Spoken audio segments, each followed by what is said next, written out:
Chapter 1. A Summons to Tragedy.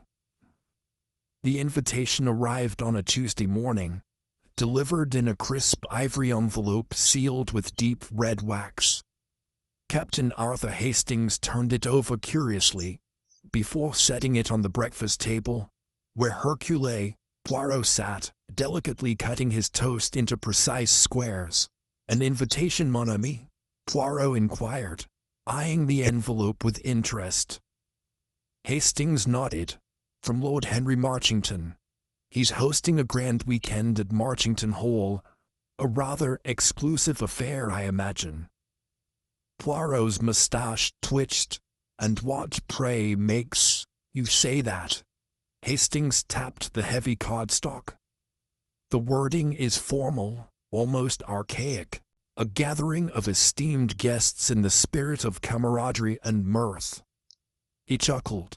"Might as well say, a grand assembly of rich bores." Poirot's fingers danced over the invitation as he examined it closely. His gaze lingered at the bottom. "Curious," he murmured. "What is?" Poirot lifted the card, pointing to a single red smudge beneath Lord Marchington's signature. "A bloodstain, Hastings." Hastings frowned. "Surely ink." Poirot's sharp eyes met his. "No, this is blood." A chill crept over Hastings.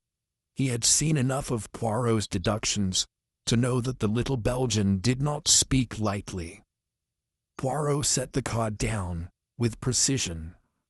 "Marchington Hall, you say? Then we shall go, Hastings. I have a feeling this exclusive affair may prove most illuminating." Chapter 2. Marchington Hall and its guests. The countryside of Derbyshire unfolded in endless, rolling green as the train rattled its way toward the village of Marchington on the hill. Poirot sat opposite Captain Hastings in their first-class compartment. Impeccably dressed as always, his attire a study in fastidiousness. His pocket square was precisely folded, and his patent leather shoes gleamed as if freshly polished. Hastings, meanwhile, gazed out at the pastoral scenery, with the easy satisfaction of a man who relished country estates, horse riding, and the occasional fine brandy, by a roaring fire. "Marchington Hall," Hastings mused, tapping a finger on the train's polished wooden armrest. "I know the name.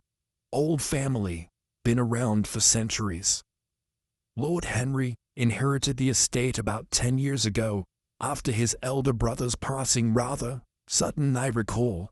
Unmarried but known for throwing extravagant weekends.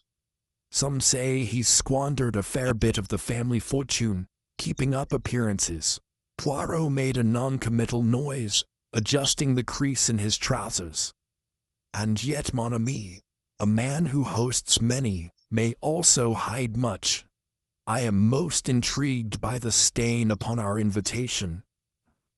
"Oh, that? Surely nothing more than an accident," Hastings said lightly. "A cut finger, a dropped pen." Poirot merely lifted a brow. Hastings sighed. "Well, I suppose we shall find out soon enough." The train slowed as they reached Marchington on the hill, the small station enveloped in mist. A liveried chauffeur awaited them by a gleaming black Rolls-Royce, holding a sign that read, "Monsieur Poirot and guest." "Efficient," Poirot murmured approvingly as they stepped into the car. Marchington Hall. The estate emerged through the morning fog, an imposing Jacobean mansion of grey stone, with ivy clinging to its high walls and gabled windows staring out like solemn eyes. The great iron gates parted as their car approached, crunching up the long gravel drive. "Impressive," Hastings remarked as they pulled to a stop. "Classic English grandeur." Poirot, however, tilted his head. "Grandeur, yes, But observe, Hastings, the house is well maintained, yet there is something just a little faded, no? As if time has begun to outpace its master. Hastings glanced up. True, there was no immediate disrepair, but he noticed certain details. A balcony railing slightly rusted, stonework darkened with age, windows that might once have gleamed now dull in the weak light. A butler, tall and stiff-backed, greeted them at the door. "Monsieur Poirot, Captain Hastings, welcome to Marchington Hall. I am Gibson."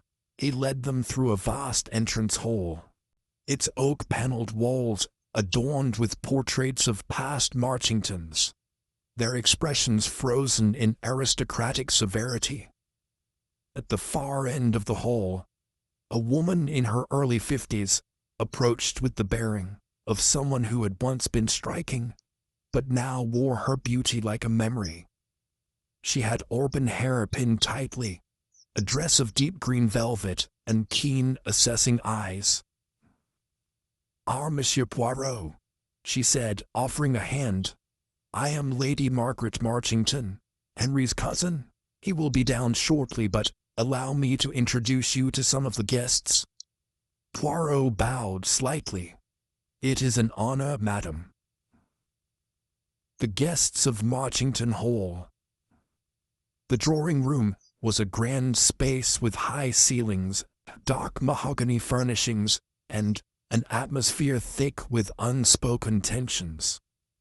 Poirot, ever observant, took stock of the assembled guests. Sir Benedict Howard, a distinguished man in his 60s, with silver hair, a hawk-like profile, and an air of calculated detachment. "Investor," Lady Margaret whispered to Poirot. "Once quite powerful, though whispers say he's made some disastrous financial choices of late." Cecilia Marchington, Lord Henry's niece, barely 20, with delicate features and a nervous energy. Her pale hands twisted in her lap. "She is the last of the Marchington line after Henry," Lady Margaret said softly. "Lost her mother young, a sweet girl, but terribly naive." Dr. Lionel Bertram, a heavy-set man with a bristly mustache, and a no-nonsense demeanor. Our local physician, very discreet. Julian Forsyth, a playwright, lean and elegant with an air of amused detachment. A friend of Henry's, Lady Margaret noted, loves to stir the pot. Vivian Carlyle, a striking woman in her late 30s with piercing blue eyes and a confident air. Former actress, Margaret murmured, rumored to have once been involved with Henry. Edgar Pym, Lord Henry's solicitor, thin, anxious, and perpetually adjusting his spectacles. As Hastings made polite conversation, Poirot merely observed. Every glance, every fidget, every carefully chosen word or silence was a piece of a puzzle. Finally, the host arrived. Lord Henry Marchington strode in, a man in his mid-50s, still handsome, but with the slight puffiness of a man who had lived well, and perhaps a bit too indulgently. His blue eyes sparkled with charm, but something in his expression seemed restless. "Ah, Poirot, delighted to have you," he boomed, shaking hands warmly. "You are quite the celebrity, you know." Poirot inclined his head. "I am most curious, Lord Marchington, as to the nature of your invitation." Marchington hesitated just a fraction of a second before laughing. "Well, my dear fellow, I do throw rather splendid gatherings, don't I? Thought you might enjoy a weekend among, good company." His gaze flickered toward Vivian Carlyle, who arched a single brow in response. Hastings, sensing a change in atmosphere, cleared his throat. "Lovely house, Marchington. Your family must be proud of it." A shadow crossed Marchington's face. Yes, though houses like legacies can be burdens as much as blessings. Poirot did not miss the glance exchanged between Marchington and his solicitor, Edgar Pym. A glance of shared knowledge, or of unease. An ominous turn dinner was a grand affair, but beneath the polished silverware and candlelit warmth, Poirot sensed tension. Conversations, though lively, had undercurrents. Marchington himself seemed at times jovial, at times distracted. At one point, Julian Forsyth, the playwright, leaned in toward Vivian.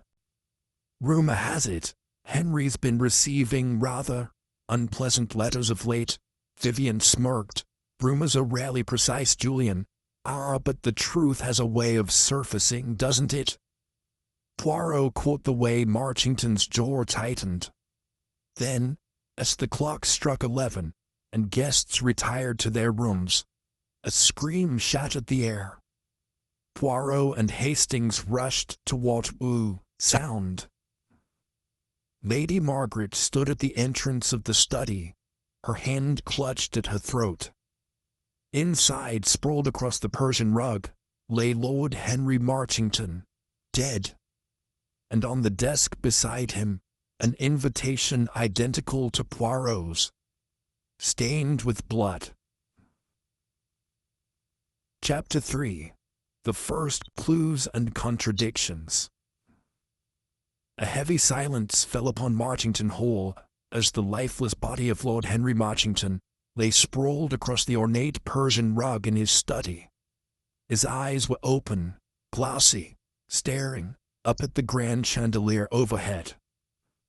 A faint trail of blood trickled from the corner of his lips, staining the silk collar of his dinner jacket. Poirot, ever meticulous, did not rush forward.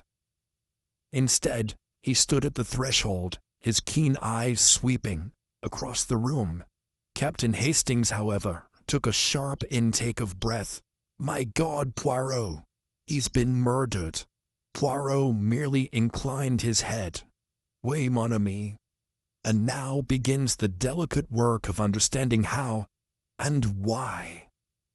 Lady Margaret, still trembling, clutched at the doorway. I came to check on Henry after dinner. He had excused himself early, saying he was tired. When I knocked, there was no answer. The door was unlocked, so I pushed it open, and, oh mon Dieu!" Poirot turned to her, his gaze gentle but probing. "Calm yourself, Lady Margaret. Tell me, at what time did you last see Lord Marchington alive?" She swallowed hard. "It must have been around 10:30. He was in the drawing room, but seemed distracted." Poirot nodded and took a step forward, his patent leather shoes making no sound on the thick carpet. He took in every detail. The oil-shaped body. Lord Marchington lay on his back, his arms splayed out. His dinner jacket was slightly askew, as if someone had gripped him roughly. A single small wound, just above the collarbone, glistened with dark blood. The desk. Papers were neatly stacked, except for one. A single ivory invitation, identical to the one Poirot had received. A fresh blood stain marked the bottom edge. The fireplace. The embers still glowed faintly. Someone had been in the room recently. A smashed glass. Near the desk, a crystal tumbler lay shattered, its contents spilled. Whiskey, by the scent of it. Poirot bent low, his fingers hovering just above Lord Marchington's sleeve. "Hastings, observe. The man has not been dead long. The body is still warm." Dr. Lionel Bartram, the local physician who had been among the guests, stepped forward, his moustache twitching. "I can confirm that, Monsieur Poirot. I would estimate he died within the last hour." Likely just before Lady Margaret found him. Poirot nodded. And the cause of death? The doctor knelt, examining the wound. A single puncture wound. Not deep, but precisely placed. Straight into the subclavian artery. A quiet, efficient kill. Poirot's brows lifted. An interesting method, n'est-ce pas? This was not a frenzied attack, nor a struggle. This was the work of someone who knew exactly what they were doing. Hastings frowned. A professional killer? Poirot shook his head. Not necessarily. But certainly, someone with knowledge of both anatomy and discretion. A new voice cut through the room. This is a damned outrage. The group turned as Sir Benedict Howard, the distinguished investor, strode in, his face dark with anger. Murder, here, in this house? I demand this be dealt with at once. Poirot turned, to him his tone cool. And you, Sir Benedict, where were you at the time of the murder? Sir Benedict's jaw tightened. I was in the library with Miss Carlyle. He gestured to Vivian Carlyle, the former actress, who stood nearby with an unreadable expression. Poirot's gaze flickered between them, noting their body language. Vivienne met his eyes steadily, though her fingers idly twisted the emerald ring on her hand. Very well, Poirot murmured. I shall speak to each of you in turn. For now, let us secure the scene. The examination of the room. Poirot knelt beside the desk, carefully lifting the blood-stained invitation. Hastings peered over his shoulder. Odd, isn't it? Why would there be blood on an invitation? Poirot did not answer immediately. Instead, he studied the placement of the stain. It is not merely a careless drop, mon ami. The blood is smeared as though someone touched it with a stained finger. He turned his attention to the fireplace. The embers glowed softly, but something had been burned recently.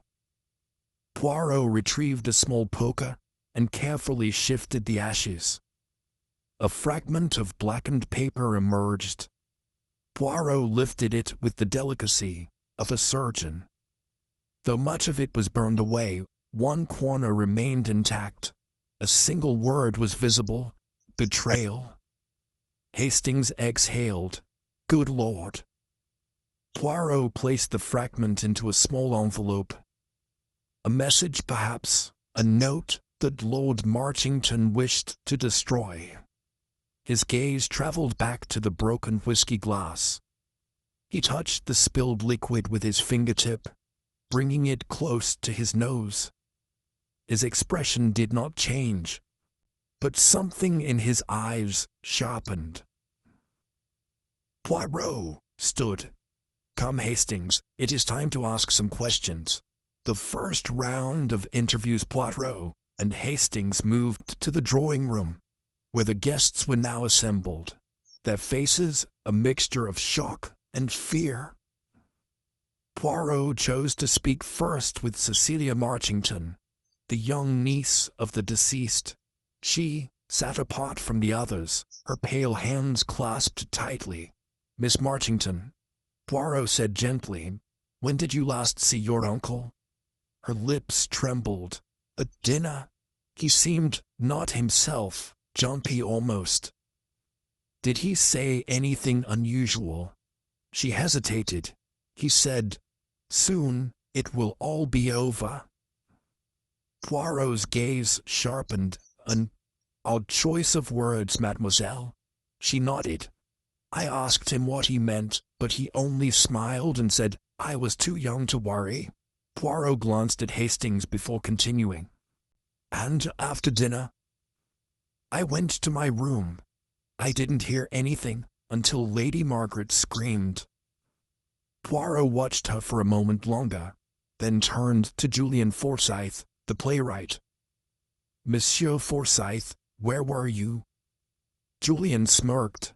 In the smoking room, drinking brandy, and listening to Sir Benedict pontificate about the stock market. Sir Benedict shot him a glare. Poirot continued. Did you see Lord Marchington after dinner?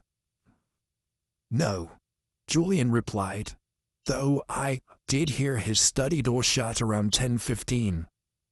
Poirot's moustache twitched.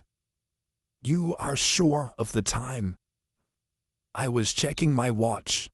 Poirot nodded thoughtfully, then turned to Vivian Carlyle. Mademoiselle, you were in the library with Sir Benedict.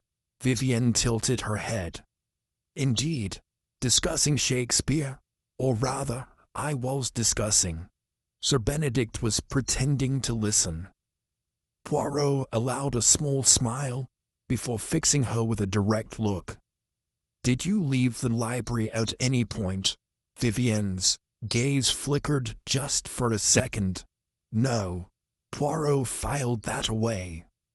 Finally, he turned to Edgar Pym, the solicitor. Monsieur Pym, as Lord Marchington's solicitor, you may know. Had he made recent changes to his will? Edgar Pym blanched. I am not at liberty to discuss. Poirot's voice remained soft, yet unyielding. A man is dead, Monsieur Pym. You are very much at liberty. Pym hesitated. Then reluctantly he said, Yes, he called me last week. He said he wished to make urgent amendments, but we hadn't finalized them yet. Poirot leaned forward. And tell me, monsieur, who stood to benefit from these changes? Pym swallowed hard. I don't know for certain, but I believe he intended to disinherit someone. A hush fell over the room. Poirot straightened, adjusting his cuffs. Then, mes amis, I believe we have our first true motive. Chapter 4. Shadows of Deception. The drawing-room of Marchington Hall had grown silent, the weight of suspicion pressing down on its occupants. Poirot, ever composed, let his gaze linger over each person in turn, studying their expressions as if he could read their very souls. Some avoided his eyes, others met his gaze with defiance. But in every face there was something. Fear, guilt, curiosity. Poirot had often said that the greatest clues were not found in the evidence, but in the minds of the people themselves. At last he spoke. Mes amis, a man does not die without cause. And yet we find ourselves with a crime that is both intimate and deliberate. Tell me, what would compel someone to murder Lord Marchington? Silence. Then Sir Benedict Howard scoffed. He was a stubborn old man, Poirot, a wealthy one. There's no shortage of people who would want him out of the way. Poirot lifted an eyebrow.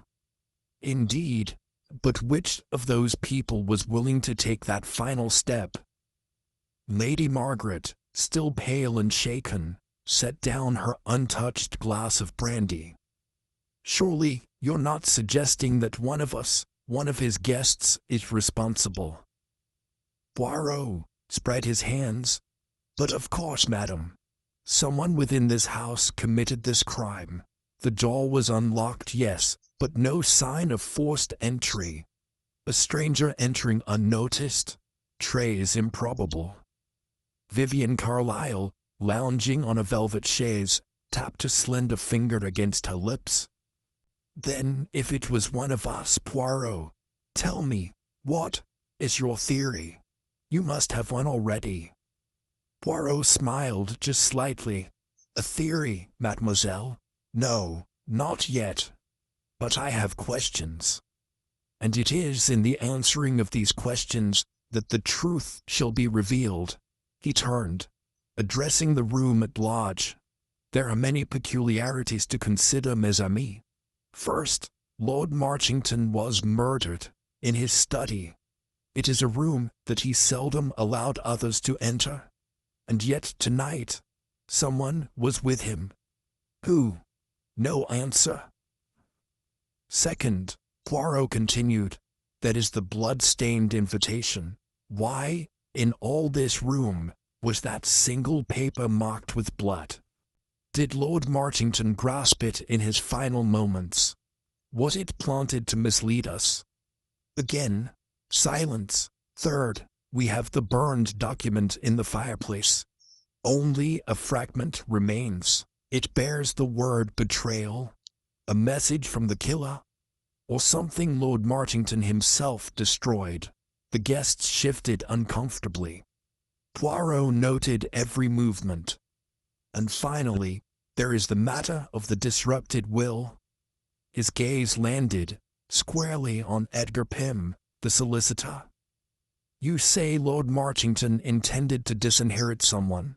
Tell me, monsieur, was it one among us? Pym hesitated, his Adam's apple bobbing. I cannot say with certainty, but yes, I believe so. Poirot's voice remained calm. And yet, the new will had not been finalized. Meaning, in the eyes of the law, his original will is still valid. Tell me, Monsieur Pym, who inherits under that version? Pym glanced around the room, as though searching for an escape. Finally, he exhaled. Lady Margaret is his primary beneficiary. After her, his niece, Cecilia Marchington. All eyes turned to Lady Margaret and Cecilia. The former stiffened, her face unreadable. The latter turned pale. Poirot nodded. Interesting. But before we draw conclusions, let us consider what else remains unknown. Lady Margaret, did your husband seem anxious in the days before his death? She took a breath before answering. Yes, more than usual. He was on edge. He kept going to his study at odd hours. I asked him about it, but he said it was private business. Private business? Poirot repeated. Fascinating. He turned to Cecilia. And you, mademoiselle? You were fond of your uncle, no? Yes, she answered softly. He took me in after my parents died. He raised me. But he was planning to change his will. Poirot mused. Had he spoken to you about it? Her brows furrowed. No, but we did argue recently. Hastings blinked. Argue? About what?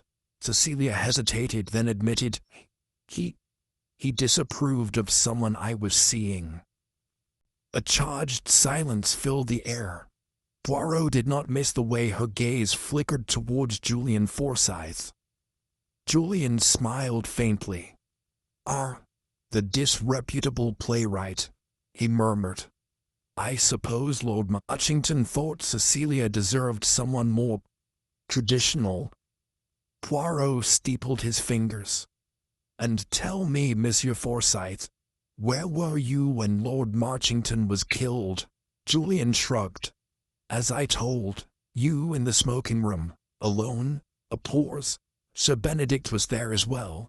Poirot turned to Sir Benedict, who confirmed this with a curt nod. Poirot's gaze flicked across the room, searching. And then he asked very simply, who was the last person to see Lord Marchington alive?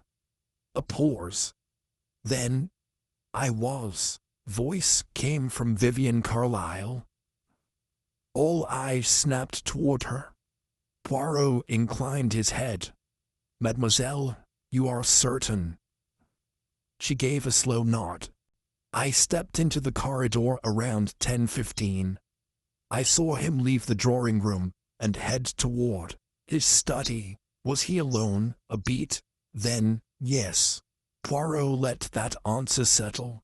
Then, with a sharp gleam in his eyes, he delivered his next question. Then, Mademoiselle, who was he speaking to? Vivian froze. Silence crashed over the room like a wave. Finally, Vivian swallowed. I don't know what you mean. Poirot tilted his head. Mademoiselle, you say Lord Marchington was alone when he entered his study. But just minutes later, a witness, Julian Forsyth, heard a voice from inside. You were in the corridor. So tell me, mademoiselle, did you see anyone else enter? Vivian's lips parted. She glanced around, as though looking for someone to rescue her. Then, softly, yes. A ripple of shock passed through the guests. Poirot leaned forward. Who? Vivian hesitated. I don't know. I only saw a shadow. Someone slipped inside after Lord Marchington. I assumed it was just a servant. A shadow, Poirot repeated. His expression was unreadable. Then, before anyone could say another word, a sound shattered the silence. A loud crash from the hallway. Hastings jumped. Good heavens, what was that? Poirot was already moving. He stepped swiftly out of the drawing room, Hastings at his heels. They reached the hallway just as a figure, Sir Benedict Howard, stumbled back, his face pale. Poirot followed his gaze. His eyes narrowed. A cabinet had been knocked over. The wooden door was slightly ajar, revealing a small passageway leading out of sight. Hastings inhaled sharply. A hidden passage. Poirot's lips pressed into a thin line. Indeed, Hastings. He turned to Sir Benedict. And tell me, monsieur, were you about to use it? Sir Benedict opened his mouth, but no words came. Poirot gave a small, satisfied nod. Then, mes amis, I believe we have our first truly interesting discovery. Chapter 5. The Passage of Secrets. A hush fell over the corridor as all eyes turned to the hidden passageway, its darkened entrance gaping like the mouth of some silent conspirator. The fallen cabinet lay askew, the impact of its crash still ringing in the ears of those present. Sir Benedict Howard stood rigid, his face pale in the dim light of the hallway lamps. Poirot, ever composed, stepped forward and peered inside. Jashitye, sharp eyes swept over the dust-ridden floorboards, the cobwebbed corners, the narrow walls pressing close. Ah, he murmured. A most interesting discovery, is it not? Hastings frowned. I say, Poirot, how did no one know about this? It seems rather conspicuous. Poirot shook his head. Non, mon ami, in old estates such as these, hidden passages were often built into the architecture. Servants' corridors, escape routes, or discreet means for quiet rendezvous. But more importantly, he turned to Sir Benedict. Why, monsieur, were you so eager to enter it? Sir Benedict straightened his shoulders. I wasn't eager, Poirot. I was simply investigating. Like you? Ah. Poirot's eyes twinkled with something unreadable. Then you will not mind if I take the lead, n'est-ce pas? Without waiting for an answer, Poirot stepped into the passageway, brushing aside the cobwebs with distaste. Hastings, after a moment's hesitation, followed. The air was thick with dust, the scent of age and neglect filling the narrow space. The corridor stretched ahead, winding deeper into the house. Their footsteps echoed lightly against the wooden planks. Poirot's hand trailed along the wall as he moved, his fingers delicate, searching. Then, suddenly, he halted. Regardez Hastings. Hastings stepped closer. What is it? Poirot crouched, gesturing to the floorboards beneath them. Amid the settled dust, a series of faint footprints could be seen. Not old, but fresh. Hastings inhaled sharply. Good heavens, someone's been through here recently. Poirot nodded. Très intéressant. Someone used this passage after Lord Marchington's death. Hastings frowned. But why? And where does it lead? Poirot pressed forward, his steps careful, his mind racing through possibilities. The passage twisted left, then right, before finally ending at a small wooden door. Poirot examined it, then, with a gentle push, eased it open. The two men stepped out into the library. Hastings blinked. Of course, that explains it. The murderer must have used this passage to escape unseen after committing the crime. Poirot pursed his lips. Perhaps, but let us not be too hasty. His eyes swept the library, its towering bookshelves casting long shadows. His attention fell upon a small wooden table near the fireplace. A glass of brandy, still half full, rested upon it. Next to it a small scrap of torn paper. Poirot moved forward, picking up the paper fragment. He examined it closely. Hastings watched. What does it say? Poirot turned it slightly toward the light. The faded ink revealed only one word. Regret. Hastings exhaled. Regret. What on earth does that mean? Poirot did not answer immediately. His mind was turning, connecting invisible threads, arranging the puzzle pieces where they belonged. He turned back toward the passage entrance. This corridor, it is not merely an escape route. No, mon ami, it is something more. Hastings frowned. What do you mean? Poirot held up the paper. Consider. If the murderer had used this passage to escape unnoticed, would they have left behind evidence? No. And yet, here we find a message, one linked to our victim's last moments. His voice lowered. No, Hastings. I believe this passage was used before the murder took place. Hastings gaped. You mean, someone met Lord Marchington here before he was killed? Exactement. Poirot tapped the paper, and someone left behind this single word, regret. But regret for what, mon ami? A tense silence settled between them. Then, the door to the library creaked. Poirot turned sharply. In the doorway stood Lady Margaret, her face drawn, her hands clasped at her sides. You found it, she whispered. Poirot studied her carefully. Yes, madame, and I suspect you knew of its existence. She hesitated. Then softly. Yes, I knew. Hastings stiffened. And yet you didn't mention it. She exhaled shakily. Because it was not my secret to tell. Poirot's gaze sharpened. Then tell me, madame, who used this passage? A long pause. Then, in a voice barely above a whisper, my husband. Hastings startled. What? Poirot merely inclined his head. Go on, madam. Lady Margaret stepped further into the room. For years, he kept this passage a secret.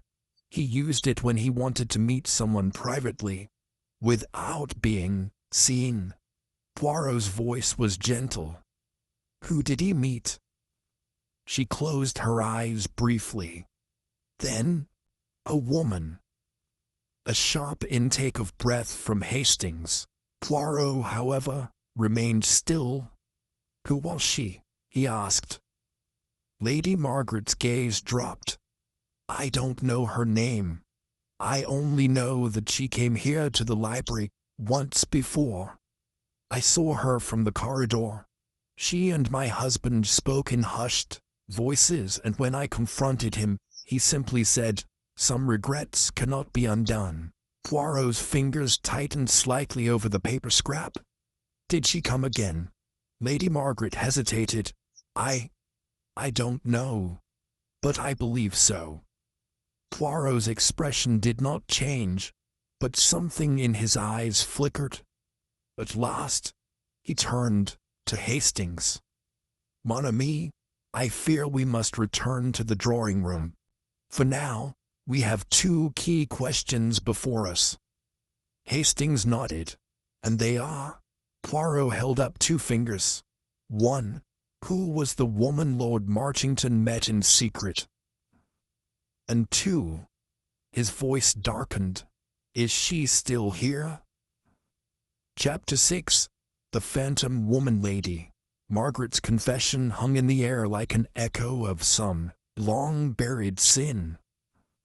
Poirot's sharp gaze did not waver from her as she wrung her hands, her pale fingers twisting the fabric of her dress. Hastings, still struggling to absorb the revelation, spoke first. "I say, Poirot, this changes everything, doesn't it?" He turned to Lady Margaret. "You mean to say, Lord Marchington was meeting a woman in secret? Here, in the library in Dro?" Margaret swallowed hard and nodded. "Yes, I saw them only once, some months ago. I do not know how often she came or what they discussed, but I do know this. My husband had regrets, Monsieur Poirot. He was a proud man, but even he could not hide that from me." Poirot tapped his chin thoughtfully. "Regrets, madam, and yet you do not know what, or who, caused them?" She shook her head. "No, I never saw her face clearly. I only glimpsed her entering the library through the passage, always in the dead of night. I never dared to follow." Poirot's moustache twitched, curious. "And yet, madame, I must ask, why did you not speak of this before?" She hesitated. "Because I did not think it mattered." Hastings let out a disbelieving laugh. "Didn't matter? A secret woman sneaking through hidden corridors to meet your husband, and you thought it didn't matter?" Poirot lifted a hand.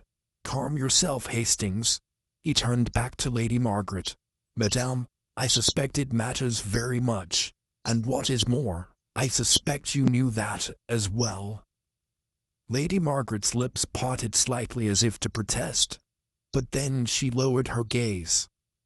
I was afraid." "Afraid of what, madam?" Poirot's voice was gentle but insistent. She exhaled, shakily. "Afraid of what I might discover?" A weighty silence filled the room. Poirot studied her for a long moment before nodding. "Very well, madame. I will ask you only one more thing for now. To your knowledge, was this woman present at the party last night?" Lady Margaret's fingers trembled against the folds of her dress. I cannot say for certain." "But you suspect?" A slow nod. "Yes, I believe she was." Poirot exchanged a glance with Hastings. "Then, mon ami, we have much work to do." The gathering of suspects.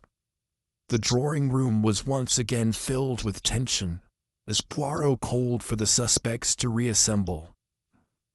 The guests, weary from the events of the past 24 hours, took their places, some anxious, some irritated, all expectant. Sir Benedict stood with arms folded, his sharp gaze flicking between Poirot and Lady Margaret. Across from him, Miss Letitia Farnsworth adjusted the lace cuffs of her sleeves, her expression unreadable. Dr. Howard leaned against the fireplace, his usual smirk absent. Poirot stepped forward, clasping his hands together. Mesdames et messieurs, we have uncovered new information regarding our dearly departed Lord Marchington. A murmur passed through the group. Hastings, always eager to play his part, cleared his throat. And let me tell you, it's quite the revelation. It seems our host was meeting a woman in secret. Someone none of us knew about. A visible reaction. Letitia's hand stilled on her sleeve. Sir Benedict's frown deepened. Dr. Howard straightened. Poirot watched them closely. Ah, you see. That is the expression I expected. Shock, curiosity, and from some of you, fear. Dr. Howard scoffed. Fear? Don't be ridiculous. The man had his share of lovers in his youth, no doubt. What does it matter now? That matters, Poirot said smoothly. Because this woman may very well be the key to his murder. Silence. Letitia spoke first, her voice measured. You suspect this unknown woman of killing Lord Marchington. I suspect she holds the answers we seek, mademoiselle. Poirot's gaze flicked to Sir Benedict. And I suspect that one of you knows precisely who she is. Sir Benedict's jaw tightened. That's absurd. Poirot smiled. Is it, monsieur? Then allow me to be more direct. He took a measured step forward. Last night, after the party had dwindled, did any of you see an unfamiliar figure near the library? A shadow where none should have been? A movement at the edge of your vision? These group exchanged glances. Then, yes. All heads turned to Letitia Farnsworth. Poirot inclined his head. Mademoiselle, go on. She hesitated. I wasn't sure at the time. I assumed I had imagined it, but I did see someone near the corridor, outside the library after the party. Did you recognize them? No, she admitted. It was a woman. I could tell by the silhouette. She moved quickly, almost too quickly, as if she were trying to avoid being seen. I didn't get a clear look before she vanished down the hall. Poirot exchanged a glance with Hastings. Très intéressant. And tell me, mademoiselle, did this woman seem familiar to you? Letitia's brow furrowed. I can't be sure, but there was something, the way she moved perhaps, that struck me as not entirely unfamiliar. Poirot's mustache twitched. Ah, and so we begin to unravel the thread. He turned back to the group. Someone here knows exactly who this woman is, and I suspect that she is the true reason Lord Marchington was killed. Dr. Howard scoffed. If that's true, why didn't she come forward? Why disappear into the night? Poirot steepled his fingers. Perhaps she could not. Perhaps she is afraid, or... His eyes gleamed. Perhaps she is still among us, wearing a mask of innocence. A murmur of unease spread through the group. Sir Benedict let out an exasperated breath. Poirot, do you ever speak plainly? Poirot chuckled. But mon cher, where would be the fun in that? His expression turned serious. No, monsieur, I do not speak plainly, not yet. There are still pieces missing, but I assure you, we are close. His gaze swept over the assembled guests. One of you knows the identity of this woman. One of you may even be protecting her. He turned on his heel. Hastings, come. There is still much to investigate. A whisper in the night later that evening, as the household settled into an uneasy silence, Poirot and Hastings continued their search. Poirot's mind was a whirlwind of possibilities, each more tantalizing than the last. And then, just as the night crept into its deepest hour, a whisper, soft, barely audible, but distinct. Poirot and Hastings turned sharply. The voice came from the corridor outside the library. Poirot stepped forward, Hastings close behind. A figure stood in the shadows, a woman, half obscured by the dim light. Poirot's heart quickened. "Madame," he said softly, "it is time to speak the truth." A pause. Then the woman stepped forward into the light. Hastings inhaled sharply. "You." Poirot's eyes shone, and with a small, satisfied smile, he whispered, "Enfin." Chapter 7.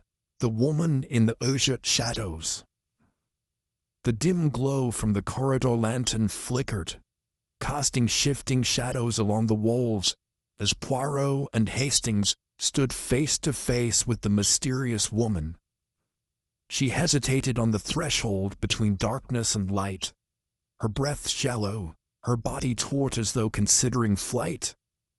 Poirot, ever the master of human nature, raised a reassuring hand. "Madame, there is no need for fear. Hercule Poirot is here to listen, not to condemn." The woman inhaled deeply, then stepped forward into full view. Hastings let out a shocked exclamation. Miss Catherine Armitage." Indeed, it was none other than the Marchington's quiet yet watchful maid, a woman who had, until now, played a seemingly insignificant role in the grand tragedy. Her uniform, usually crisp and well-kept, was now slightly wrinkled, her auburn hair escaping from its neat bun. But it was her eyes, wide, alert, brimming with uncertainty, that caught Poirot's attention. "You," Hastings continued incredulous, "you were the woman sneaking into the library?" Catherine swallowed hard, nodding.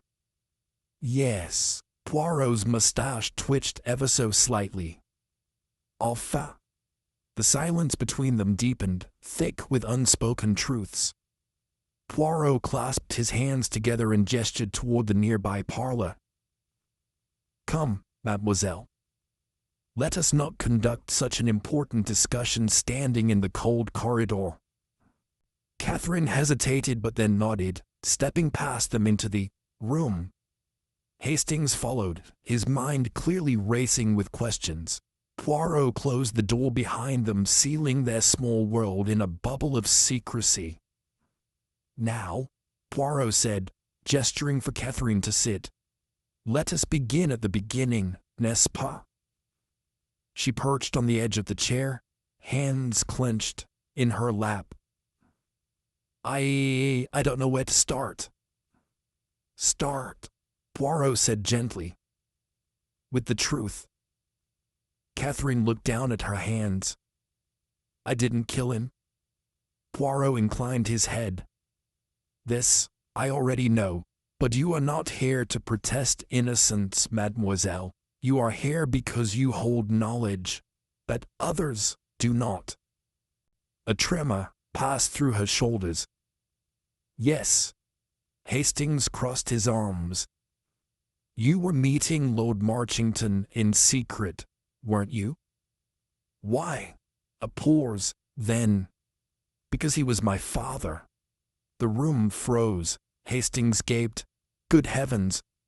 Poirot, however, merely nodded, as if hearing the final note of a melody he had already anticipated. "Bien sûr." Catherine let out a shaky breath. "I was his illegitimate daughter. He never acknowledged me publicly, but he provided for me in quiet ways. My mother, she was once a housemaid here at Marchington Manor. She and Lord Marchington had an affair. When I was born, she left to raise me alone, but she never let me forget where I came from." Poirot's voice was gentle. "And you came here to work in the house of the man who never claimed you?" She nodded. "It wasn't about revenge or resentment. I wanted to know him, to understand the man behind the title." Her voice faltered. "At first, he avoided me. But then a year ago he summoned me to the library. That's when he finally admitted the truth. He told me he regretted never being a father to me. And then she trailed off, biting her lip. Poirot leaned forward. Then what, mademoiselle? Catherine hesitated. And he told me he planned to change his will. A sharp intake of breath from Hastings. Poirot's eyes gleamed. Très intéressant, Catherine continued, voice barely above a whisper. He said he was going to leave me something substantial, something that would ensure I never had to serve anyone. Again, Poirot's fingers steepled.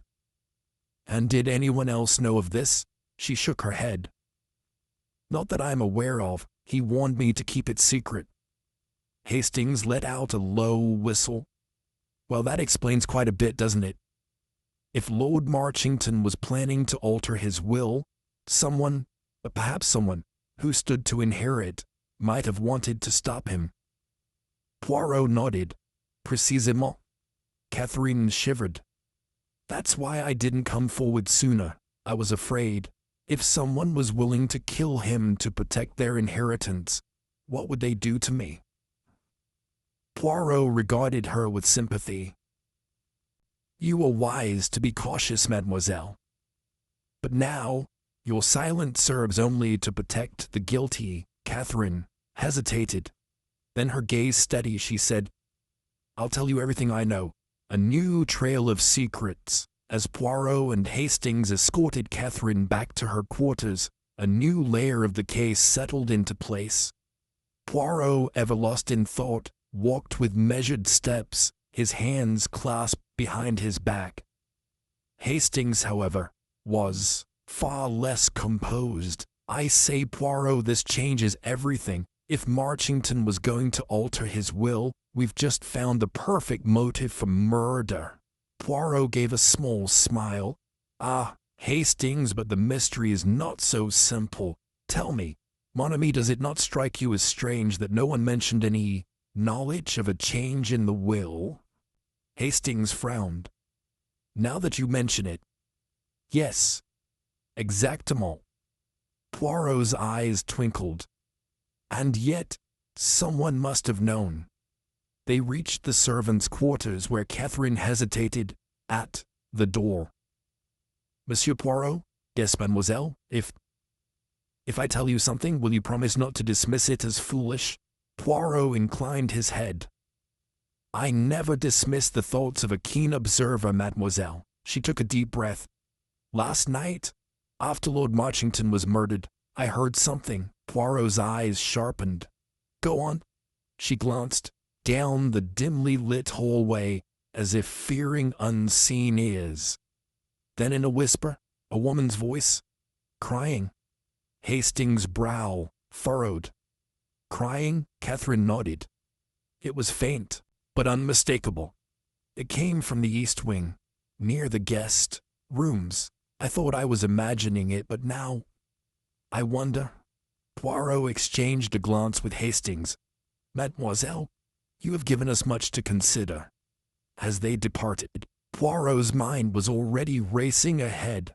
A woman's voice, weeping, a missing will, a killer still at large, and Hercule Poirot, ever patient, ever watchful, was closing in. Chapter 8. The Ghosts of Marchington Manor. The corridors of Marchington Manor whispered with the echoes of untold secret, as Poirot and Hastings moved with quiet purpose. The revelation of Catherine Armitage's true parentage had shifted the investigation in a profound way. Lord Marchington had intended to change his will. The implications were staggering. Yet, as Poirot had said, there was a peculiar detail that gnawed at him. No one had mentioned anything about a new will. If Marchington had indeed planned to alter it, where was the document, and why had no one spoken of it? And now a new clue had emerged, a weeping woman heard on the night of the murder. Poirot's mind raced ahead, a ghostly sob in the dead of night. No, Poirot did not believe in ghosts, but he did believe in guilt and grief. Someone within these walls was burdened with a terrible truth, and Hercule Poirot would find them. A midnight inquiry. The east wing of Marchington Manor was the least used part of the house. It housed several guest rooms, though most had remained unoccupied since Lady Marchington's passing. The doors stood closed, dust motes drifting lazily through the dimly lit corridor. Poirot ran his fingers along the polished railing of the banister. "Tell me, Hastings, does this not strike you as a most peculiar place for a grieving woman to weep?" Hastings, ever one to frown at Poirot's riddles, sighed. "I suppose, yes. But who could it have been?" "Ah, that is the question, mon ami. If we know who weeps, we may know who deceives." Poirot stopped before a door near the end of the hallway. He reached out and pressed a gloved hand against it. "This was the room of Lady Marchington," he murmured. Hastings blinked. "Good heavens, you don't mean to say—" Poirot turned the handle and pushed the door open. The room had not been touched in years. Dust coated the furniture in a fine layer. A large faded portrait of Lady Marchington hung above the fireplace, her kind yet solemn eyes gazing down at them. A four-poster bed stood untouched, draped in heavy crimson curtains. Poirot stepped inside. "A woman wept here, Hastings," he said softly, "and I intend to find out why." A hidden mourner. Poirot's investigation did not go unnoticed. As he and Hastings examined the room, a soft rustling came from the doorway. Hastings turned sharply. "Who's there?" A figure stood in the shadows, a woman, her form slight, her hands clasped tightly in front of her. "Mrs. Radcliffe," Poirot said gently. The housekeeper stepped forward hesitantly. Her normally composed face bore signs of recent distress. Her eyes were rimmed with red. "You were here last night, weren't you?" Poirot asked. "You were the one weeping." Mrs. Radcliffe's lips trembled. I don't know what you mean." Poirot stepped closer, his voice soft but firm. "Madame, you are a woman who has served this house for many years. You have witnessed its joys and its tragedies. And now you hold within you a sorrow too great to bear alone." She shuddered. Poirot gestured toward the armchair by the fireplace. "Sit, madame. Tell me the truth." There was a long pause. Then slowly, Mrs. Radcliffe nodded and sank into the chair. "I loved her," she whispered. Hastings frowned. "Loved who?" "Lady Marchington." Poirot nodded. "Ah. She was my friend," Mrs. Radcliffe continued, her voice thick with emotion. "Before she was the lady of this house, she was simply Eleanor. She and I grew up together. She trusted me, and I—" She broke off, covering her mouth with her hand. Poirot knelt beside her chair. "You wept for her last night? Why?" Mrs. Radcliffe's body shook. "Because I heard something." Hastings's eyes widened. "What do you mean?" That housekeeper swallowed hard. "Last night after everyone had gone to bed, I passed this room, and I heard something inside." Poirot's voice was calm. "What did you hear, madam?" A shuddering breath, then a woman's voice, whispering. The room went utterly silent. Hastings spoke first, incredulous. "A whispering woman in a room that's been locked for years." Mrs. Radcliffe nodded. It sounded like Lady Marchington." Poirot's gaze was unreadable. "And what did she say?" A tear slipped down the housekeeper's cheek. She said, "Find the will, the vanishing document." The air in the room was heavy with an unspoken dread. Poirot stood slowly, his expression pensive. "Mon Dieu," he murmured. A message from beyond the grave, or something far more terrestrial? Hastings was visibly unsettled. Poirot, you don't really think? Poirot held up a hand. Calm yourself, Hastings. The dead do not speak, but the living? Ah, they leave their traces. He turned to Mrs. Radcliffe. Madame, are you certain of what you heard? She nodded. I swear it. Poirot's fingers tapped against his chin. Then there is only one conclusion. Someone in this house knew about the will and has gone to great lengths to ensure it is never found. Hastings exhaled sharply. But where is it? Poirot smiled. That, mon ami, is the mystery. A dangerous discovery. The remainder of the night was spent searching. Poirot, with his impeccable attention to detail, examined every drawer, every shelf, every hidden compartment. And then, just past midnight, a gasp from Hastings. Poirot, over here. Poirot crossed the room swiftly. Hastings had pulled aside the heavy drapes by the window, revealing a hidden panel in the wall. Poirot's eyes gleamed. Très bien. With careful precision he pressed against the panel. It creaked open. Inside was a small compartment, and within it a folded document, yellowed at the edges. Poirot retrieved it carefully, unfolding it with reverence. His sharp eyes scanned the contents, and then, a triumphant glint. The will, he announced. The true will of Lord Marchington. Hastings let out a breath. By Jove, Poirot, we've done it. But Poirot's face remained solemn. No, mon ami, we have only begun. He turned, his gaze sharp. For whoever hid this document will not sit idly by. They have killed once to keep their secret. A pause. And they may yet kill again. Chapter 9. A trap for the guilty. The missing will had been found. For Hercule Poirot, it was both a triumph and a challenge. The parchment, carefully hidden behind the wall panel in Lady Marchington's former room, revealed a truth that someone had desperately tried to conceal. Lord Marchington had indeed changed his will before his death. The rightful heir was no longer his nephew, Edward Marchington, but rather his secret daughter, Catherine Armitage. But if this will had been hidden, what did that mean? That someone in the household, perhaps even multiple people, had known about it, and someone had killed to ensure that its existence remained buried. Poirot studied the document with meticulous care. The signature was clear. The witnesses were listed. The date was mere weeks before Lord Marchington's murder. Yet something still did not sit well with him. Mon cher Hastings, he said as they sat in the dimly lit study, we are at the most dangerous moment in our investigation. Hastings frowned. Dangerous, but we found the will. Shouldn't we take it straight to the authorities?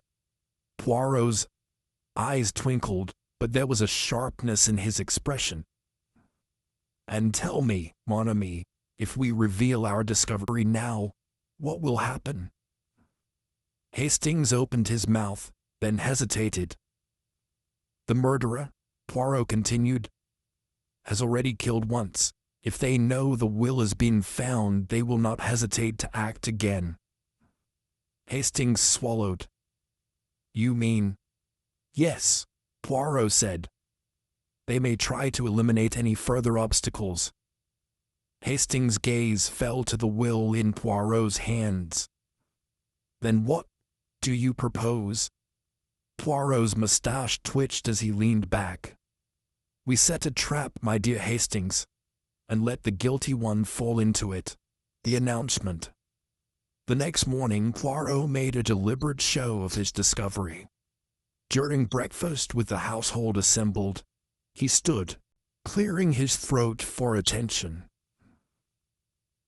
Mes amis, I have the pleasure of informing you that I have made un grand progrès. The room fell silent. Edward Marchington, seated at the head of the table, frowned. "What do you mean?" he asked cautiously. Poirot held up the document. "I have found something of great importance. Something that changes everything." Lady Evelyn's teacup trembled in her hand. Catherine Armitage stiffened in her seat. Charles Radcliffe, his usual arrogance somewhat subdued, narrowed his eyes. Edward's fingers curled against the table. "What have you found?" Poirot smiled slightly. "All shall be revealed in due course, monsieur. I propose that we gather this evening in the drawing-room. I shall then lay out my findings." There was a pause. Then, "A charade," Charles Radcliffe scoffed.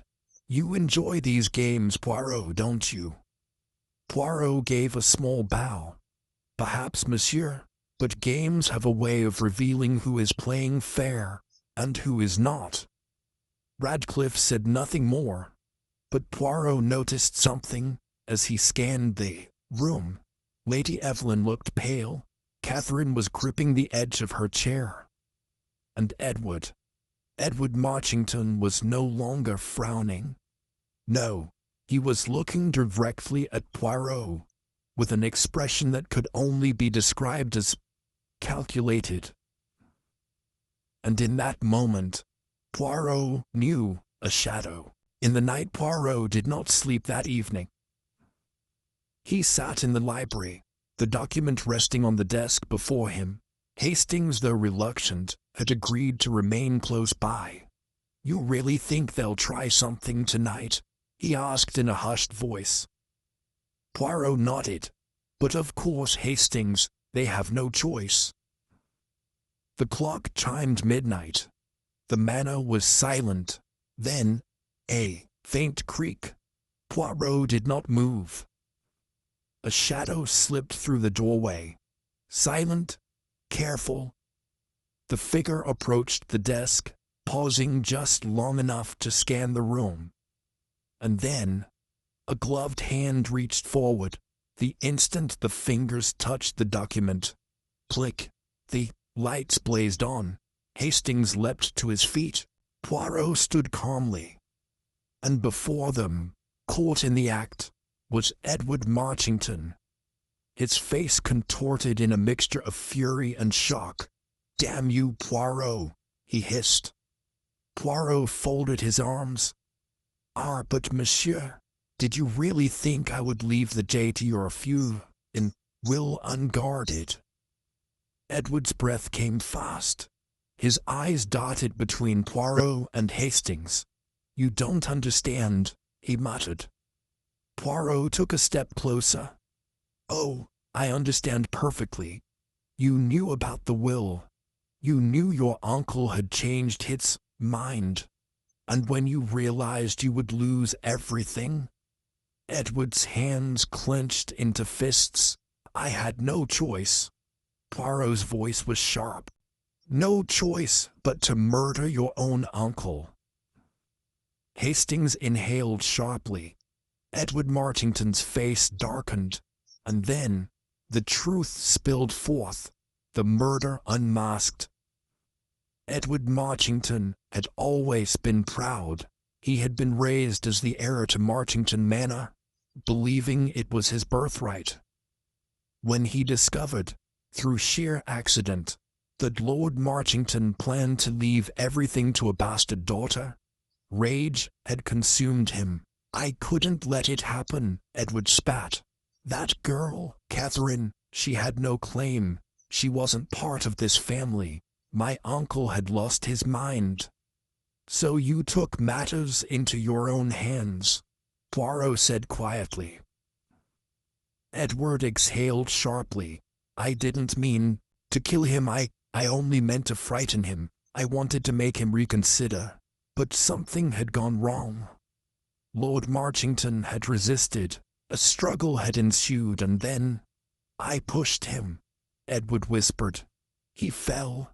I saw the blood and he swallowed. I hid the will that night.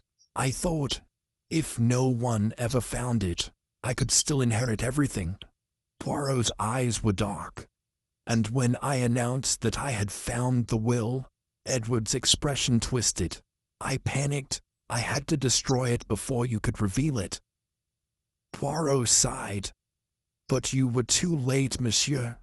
The truth, it always rises to the surface. A sudden sound from the doorway made them all turn. Catherine Armitage stood there.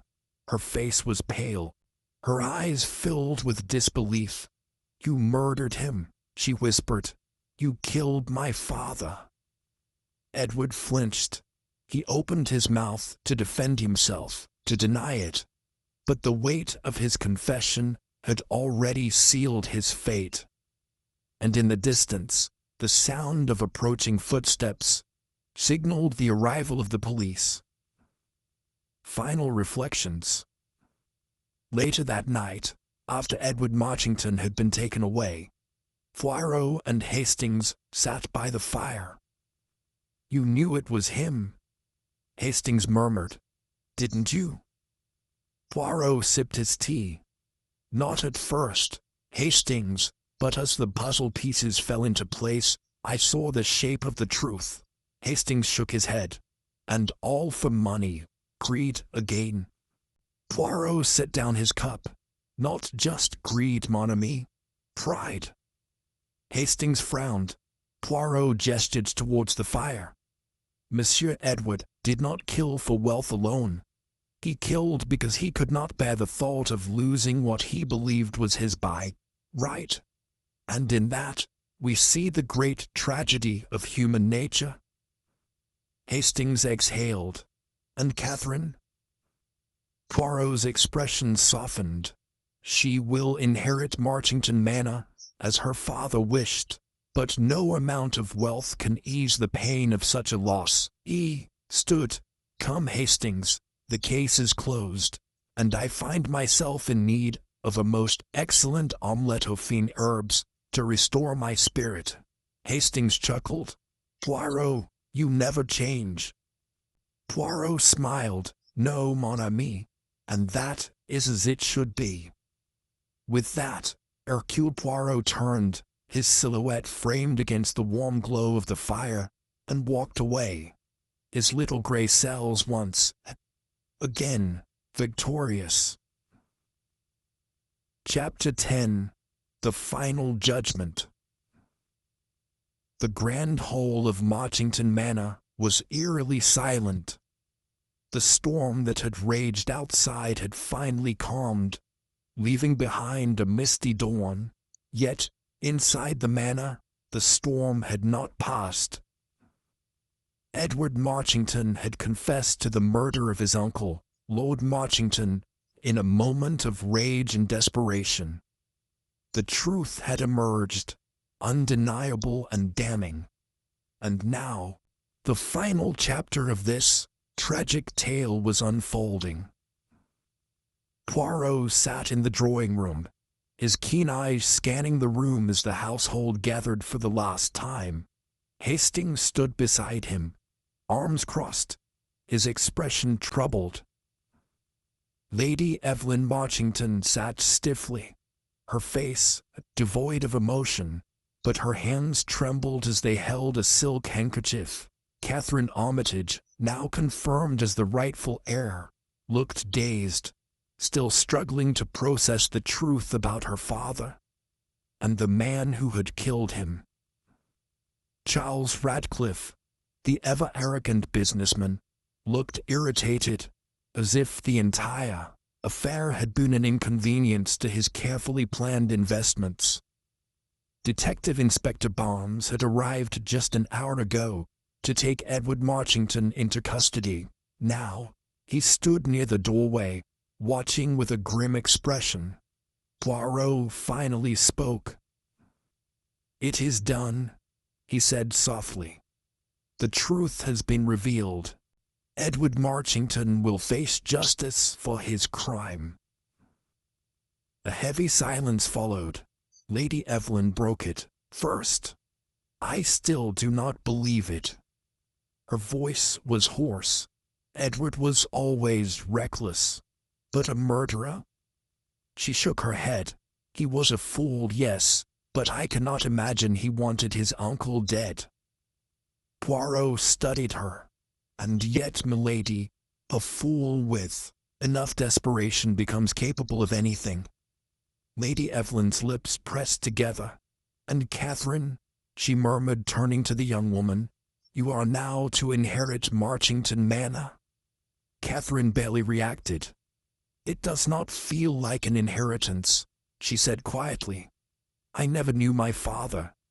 And now, because of this, I will never get the chance.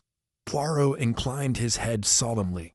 Oui, mademoiselle, there is no greater loss than the loss of what could have been. Catherine's fingers curled against her lap. I do not want this house. I do not want this fortune. What good is wealth when it is stained with blood?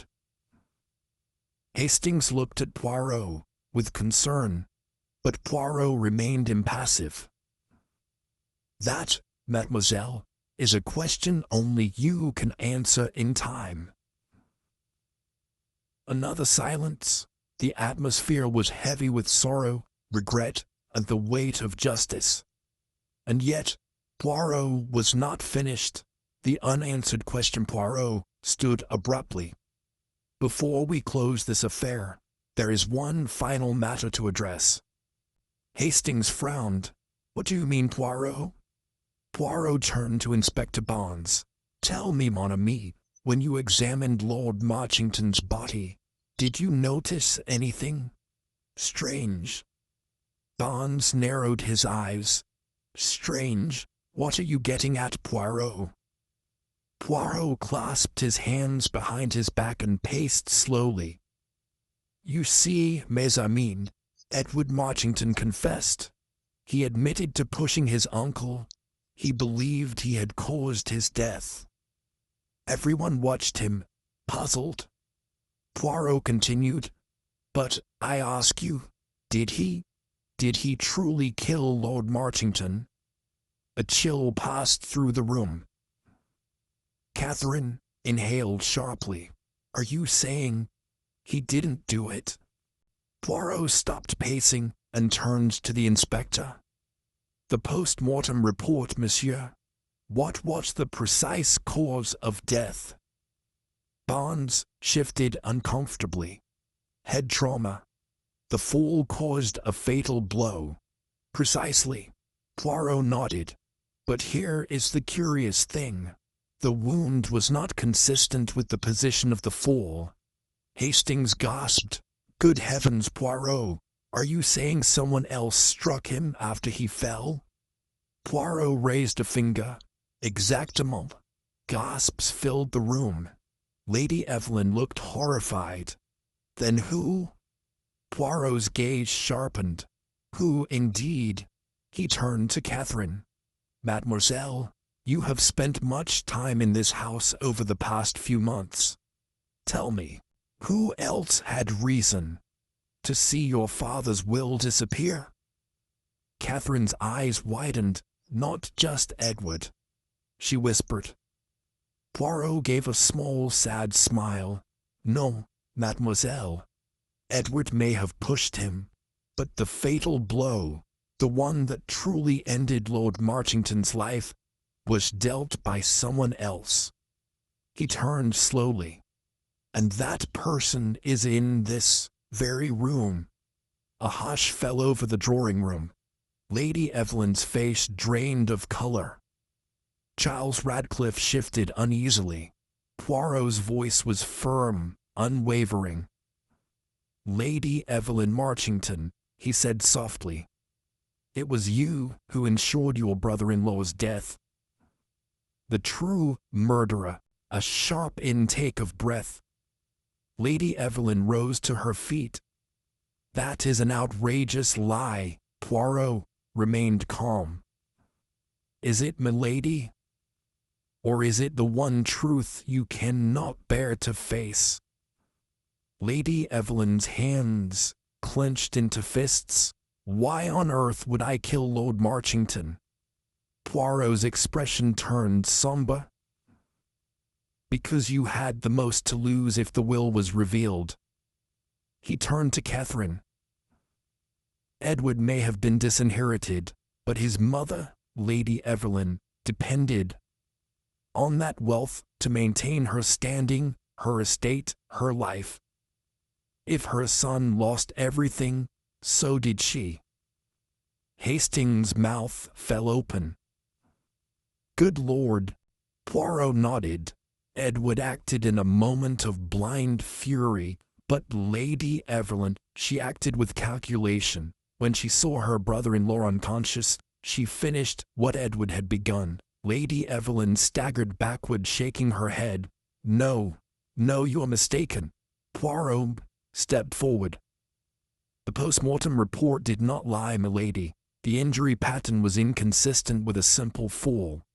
Someone used a heavy object to strike Lord Marchington's skull after he had already fallen." Poirot's voice softened, but his words were no less damning. "And only you, milady, had the opportunity to do so, while Edward fled in panic." Lady Evelyn's breath came in short gasps.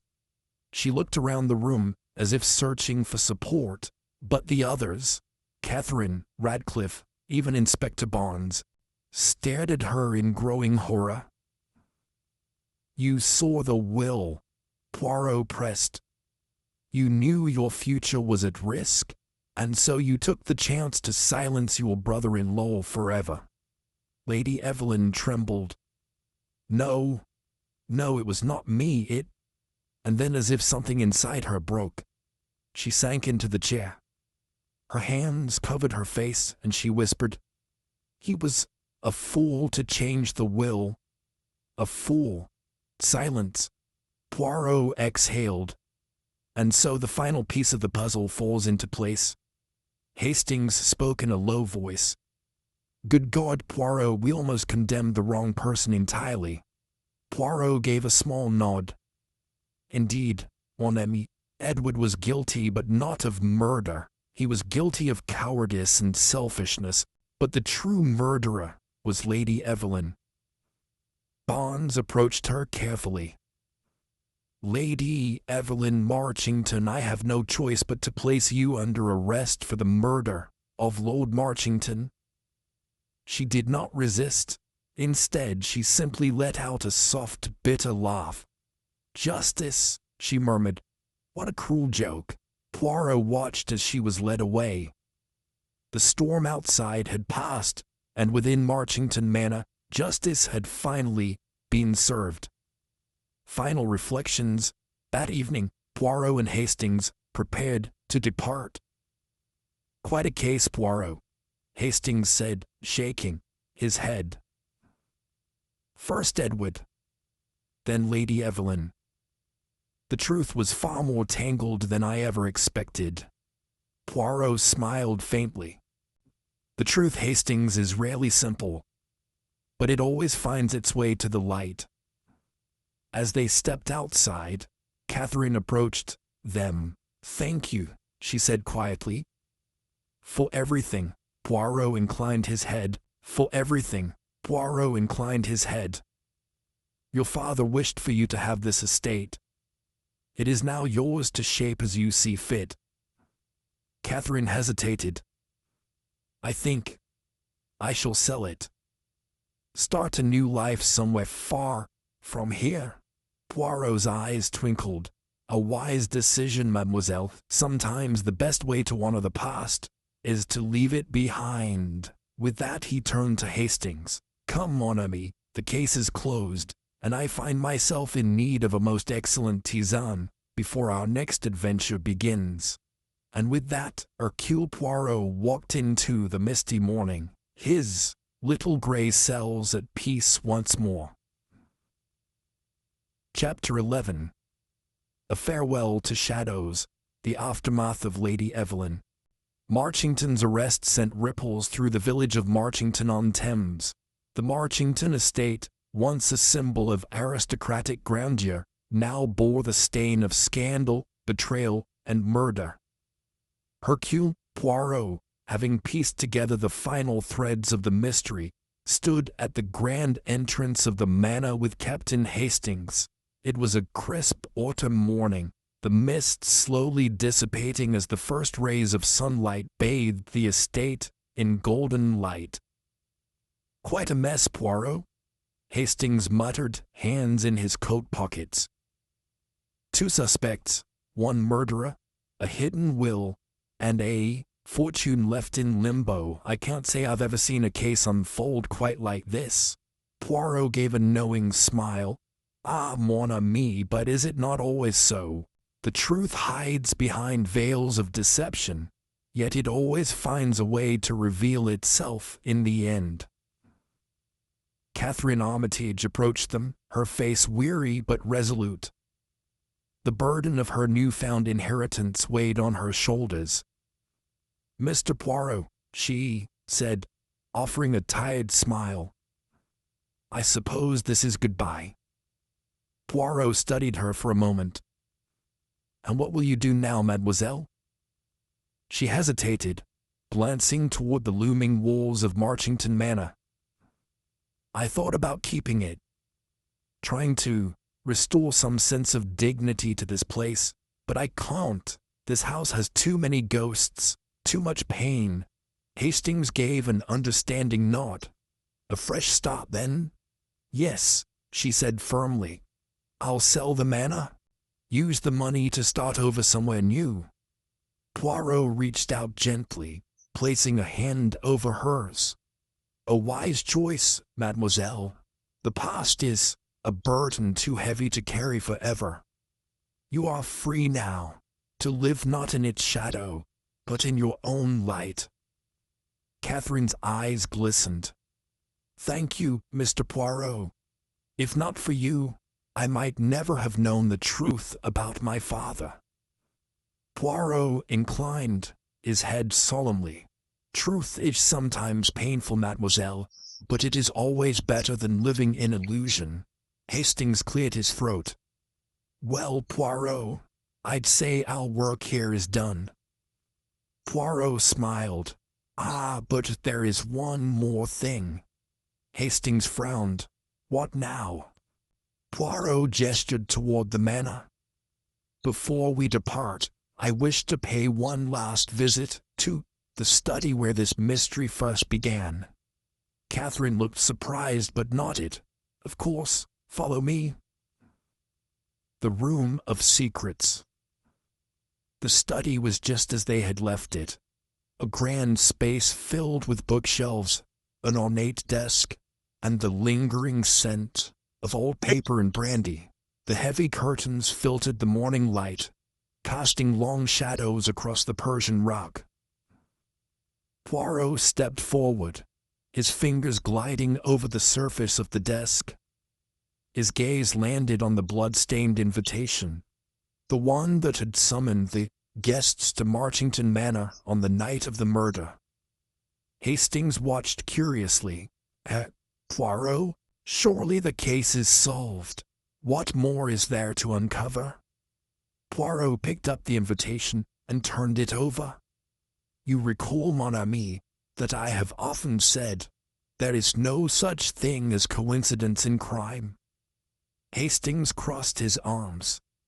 "Yes, you do go on about that quite a bit." Poirot ignored him, focusing instead on the handwriting on the back of the invitation. It was smudged but still legible. "The storm will break before midnight. Be prepared." Catherine gasped. "I don't remember seeing that before."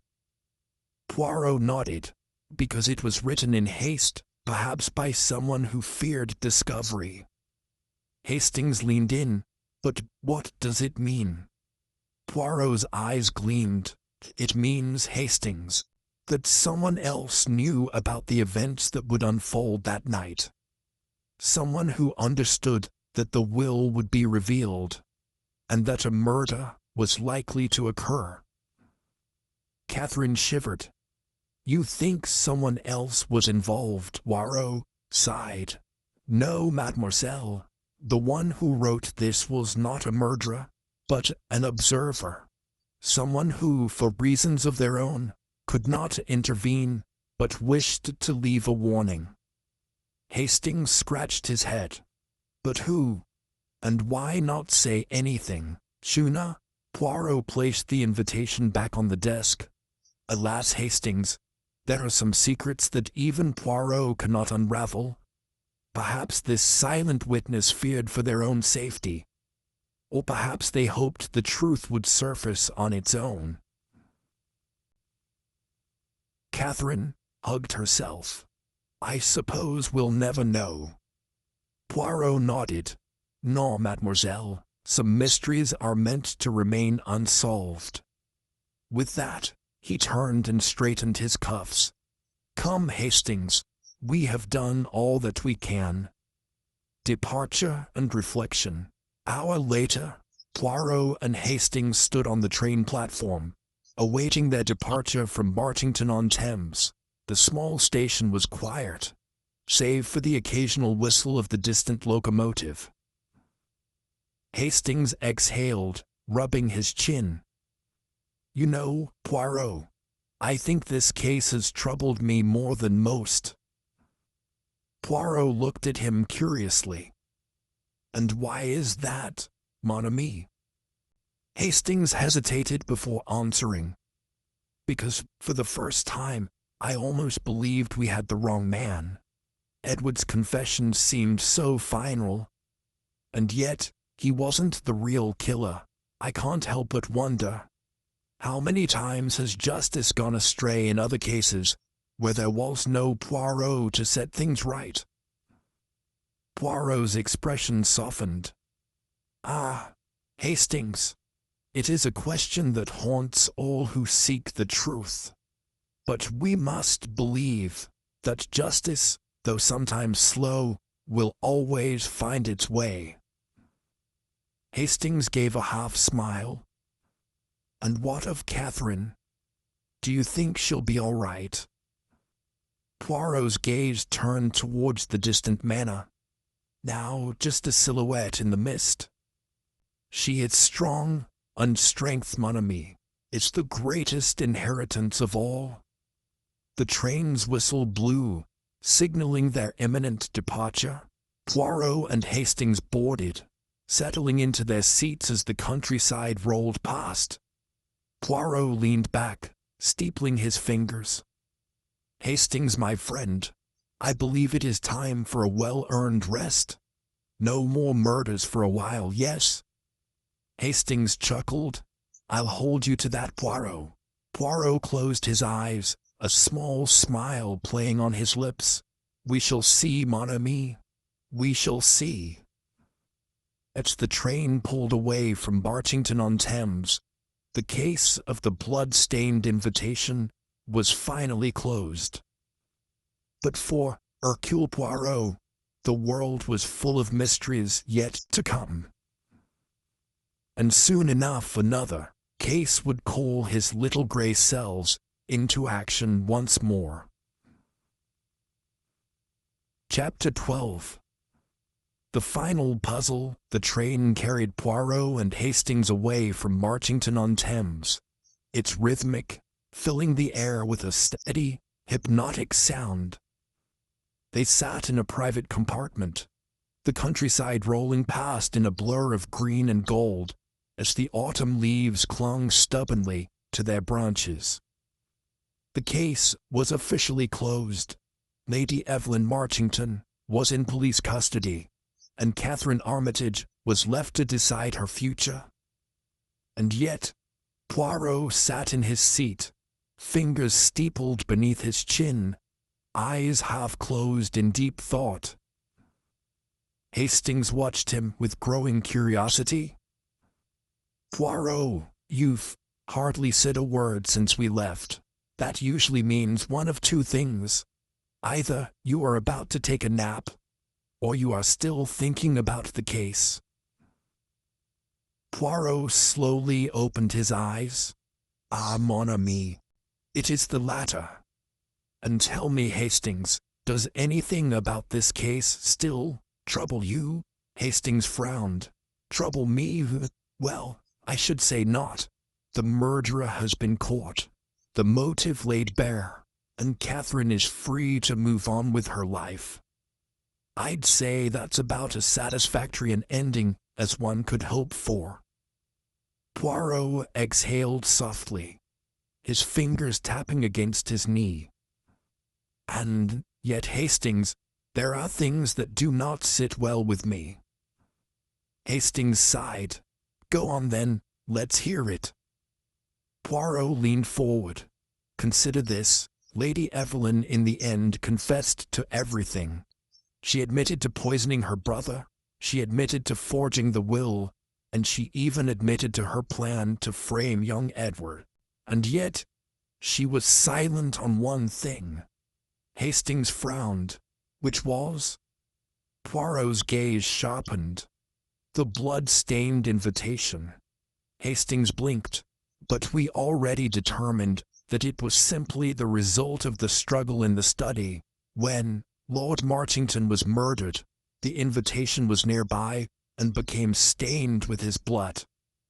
Poirot shook his head. "Non, non, mon ami. You misunderstand.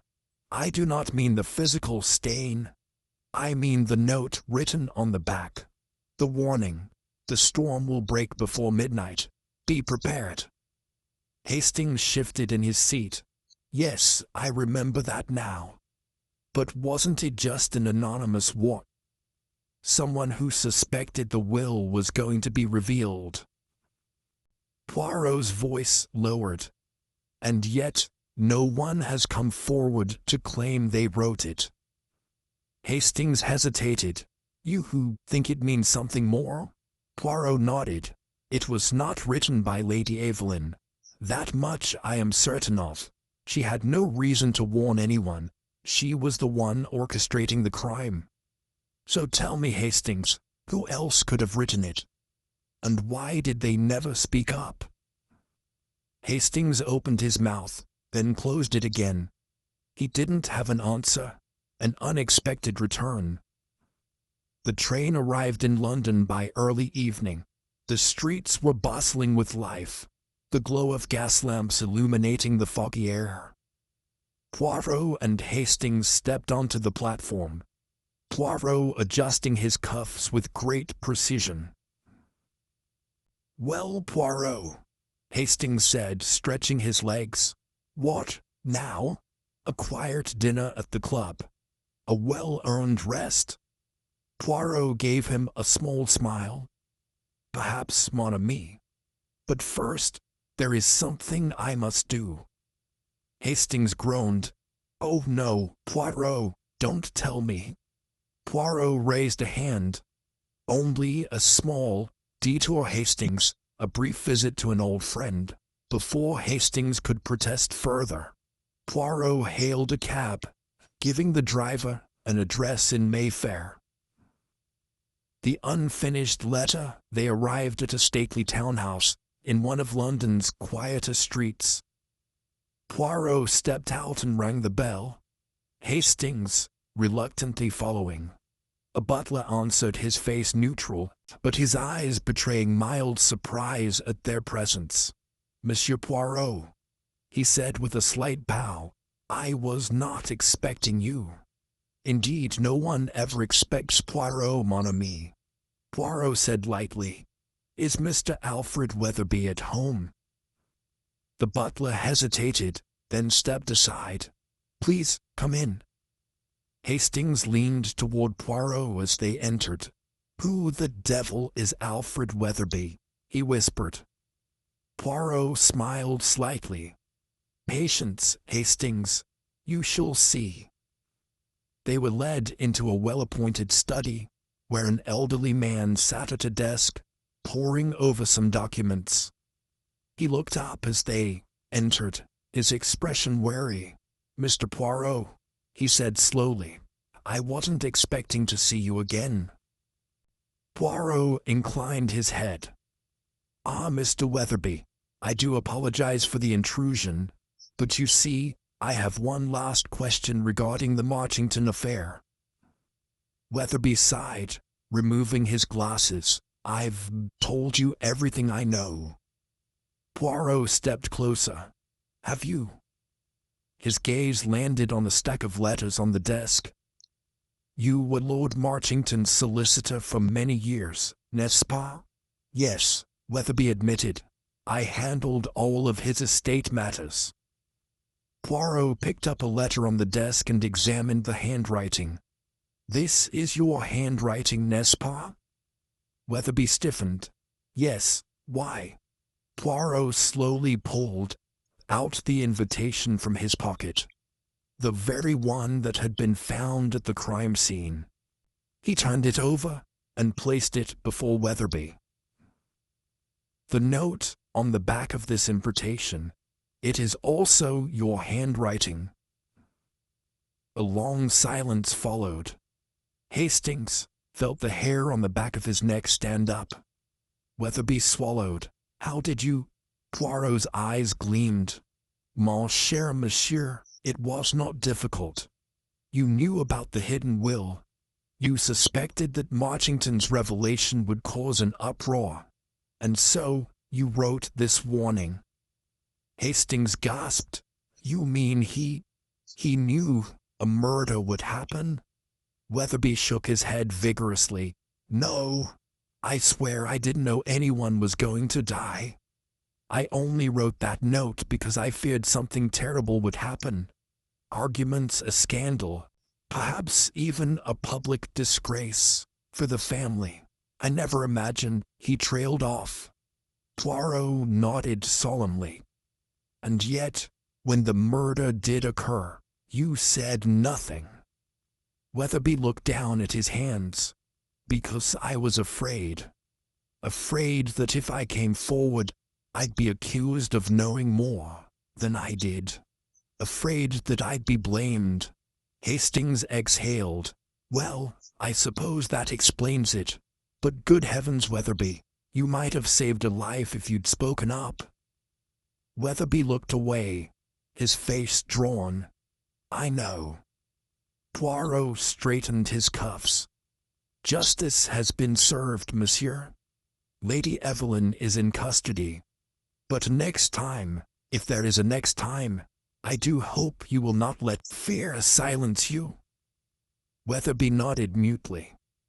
Poirot turned on his heel. Come, Hastings, our work here is finished. A case concluded. Back in the cab, Hastings let out a long sigh. Well, Poirot, I must say, that was unexpected. But at least now we have all the pieces of the puzzle. Poirot smiled, looking out at the London streets. Indeed, mon ami, every case leaves behind its shadows, but in the end, the truth always emerges. Hastings chuckled. You know, Poirot, sometimes I think you'd rather a case never be fully closed. You always seem to find one more question to answer. Poirot lifted a finger.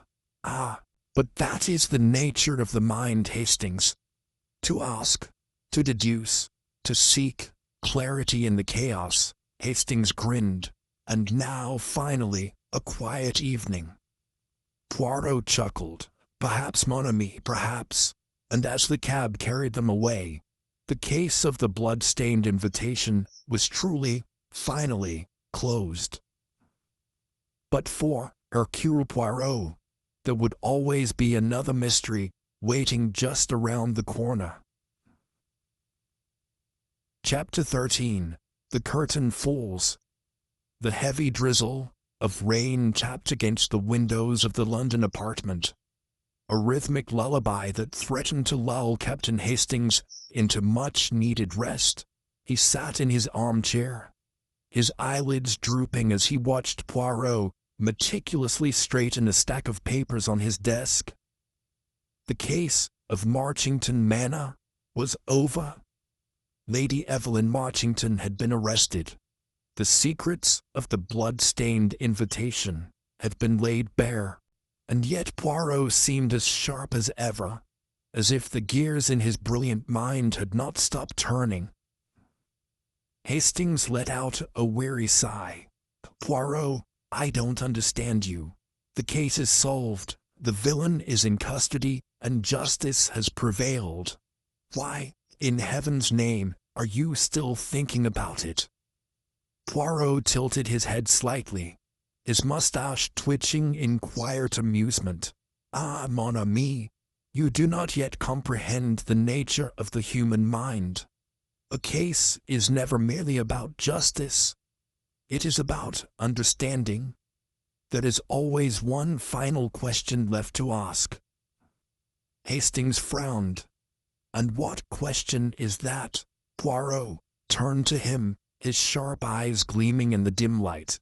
Did we in the end solve everything?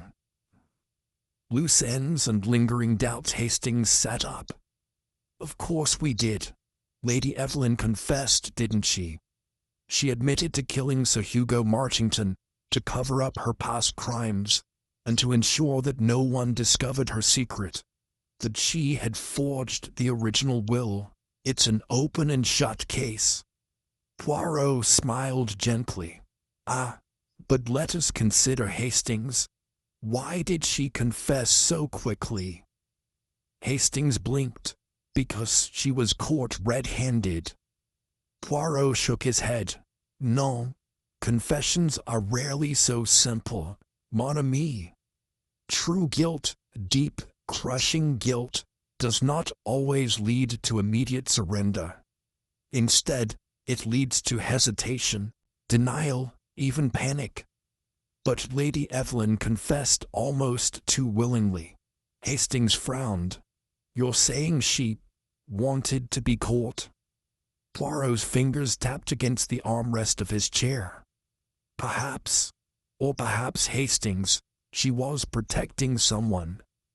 An unexpected letter. Before Hastings could argue further, a sharp knock on the door interrupted them. Poirot rose gracefully, adjusting the cuffs of his perfectly pressed shirt, before opening the door. A young messenger stood there, soaked from the rain, holding an envelope sealed with a deep crimson wax stamp. For you, sir, the boy said, breathlessly, thrusting the letter into Poirot's hands. Poirot accepted it with a slight nod, offering the boy a coin before closing the door. He examined the envelope with great interest. No return address. He murmured, turning it over. He carefully broke the wax seal and unfolded the letter. As his eyes scanned the page, his expression, so often unreadable, grew suddenly unreadable in a different way. A flicker of something unsettling passed over his features. Hastings, watching him closely, sat forward. Poirot, what is it? Poirot's lips pursed. Then, in a quiet voice, he read aloud. You have solved nothing, Monsieur Poirot. The truth remains buried where it belongs. But you are clever, so I give you a choice. Dig deeper, and you will regret it. It was unsigned. A chill ran through Hastings. Good Lord, what does it mean? Poirot folded the letter carefully and placed it inside his pocket. Then, with a small smile, he murmured, It means, Hastings, that the story is not yet over. Revisiting the crime. The following morning, Poirot and Hastings took the first train back to Marchington Manor. Lady Evelyn was behind bars, but if Poirot was right, if someone else had been involved in the crime, then the true mastermind had yet to be revealed. As they approached the grand estate, Hastings muttered, I must say, Poirot, it feels rather strange being back here now that the case is supposed to be closed. Poirot gave a slight nod. Oui, mon ami. But her puzzle with a missing piece is not a puzzle solved. Their first stop was the Marchington family library, where the forged will had been hidden before Sir Hugo's murder. Poirot paced the room, his gaze flickering over the shelves. Tell me, Hastings, he said suddenly, who had the most to gain from Sir Hugo's death? Hastings frowned. Lady Evelyn, of course. She inherited everything under the fake will. Poirot nodded. We. And who had the most to lose if the truth came out? Hastings thought for a moment. Well, Evelyn again, I suppose. Poirot sighed. Think harder, Hastings. He gestured around the room. The Marchington estate is old, yes, but it is also valuable. Lady Evelyn was set to inherit. But who else was deeply invested in ensuring the status quo remained unchanged? And then, as if a fog had lifted, it struck Hastings. My word, Poirot, the family solicitor, Mr. Lionel Carmichael. He oversaw the will and handled all legal matters. If he was in on the forgery, then he had just as much to lose as Evelyn. Poirot smiled approvingly. Très bien, Hastings, you begin to see. And let us not forget the letter we received last night, a threat, warning us away. Who else but the true culprit would feel the need to silence us? A final confrontation. They found Mr. Lionel Carmichael in his office in the Hann village. The elderly solicitor, always so composed, seemed startled by their visit. Monsieur Poirot. Captain Hastings. To what do I owe the pleasure? Poirot took a seat, steepling his fingers. Monsieur Carmichael, let us not waste time. You knew about Lady Evelyn's forged will, did you not? Carmichael stiffened. I beg your pardon. You were her accomplice, Poirot continued calmly. You helped her falsify the will so that she would inherit everything. But you were clever, monsieur. You ensured that if she were ever caught, you could deny all involvement. Carmichael's hands clenched into fists. This is absurd. Poirot simply raised an eyebrow. Is it? He withdrew the letter from his pocket and placed it on the desk. I received this last night. A rather desperate attempt to frighten me off. But alas, mon cher monsieur, Poirot does not frighten so easily. Carmichael's face paled. Poirot leaned forward. Lady Evelyn has confessed to the murder. But you, monsieur, are guilty of the conspiracy. And I believe the police will be most interested in what you have to say. There was a long silence. Then, with a defeated sigh, Carmichael slumped back into his chair. Very well, he muttered. I suppose there's no point in denying it any longer. Hastings exhaled. Good heavens, Poirot, you've done it again. Poirot smiled, straightening his cuffs. Ah, mon ami, it was inevitable. The final reflection. That evening, sat once more in their apartment. The rain had ceased, and the city lights twinkled outside the window. Hastings shook his head. So Carmichael was the one pulling the strings all along. Lady Evelyn thought she was in control, but really, she was just a pawn. Poirot nodded. Precisely. The true villain often hides behind the obvious suspect. Hastings sighed. And, to think, we almost left this case unfinished. Poirot smiled softly. Non, mon ami. A mystery is never truly finished. It simply waits for the right mind to solve it. With that, Hercule Poirot lifted his teacup, took a delicate sip, and let the case of the blood-stained invitation finally rest. Chapter 14. The final reflection of Hercule Poirot.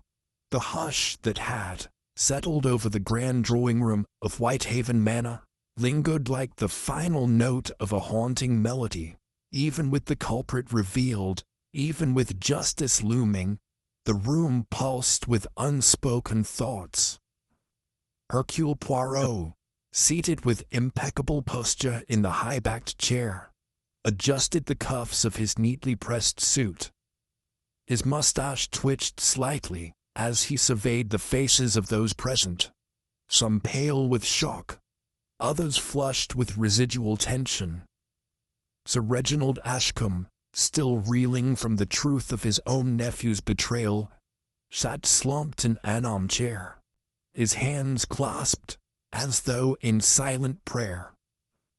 Across from him, Lady Eleanor Ashcombe's usual regal composure had cracked. Her lips trembled, her fingers worrying at the pearls around her throat. Detective Inspector Harrington, ever the practical man, stood near the fireplace, his sharp eyes darting between Poirot and the now restrained culprit, Charles Danforth. The young man, once so poised and charming, now wore an expression of bitter resignation. His hands were bound, his fate sealed.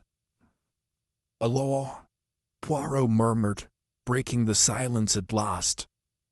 "Now that all is laid bare, I find myself reflecting on the many paths that led us to this moment. There is always something tragic, is there not, about the revelation of a murderer?" No one answered, but the weight of his words settled over the room.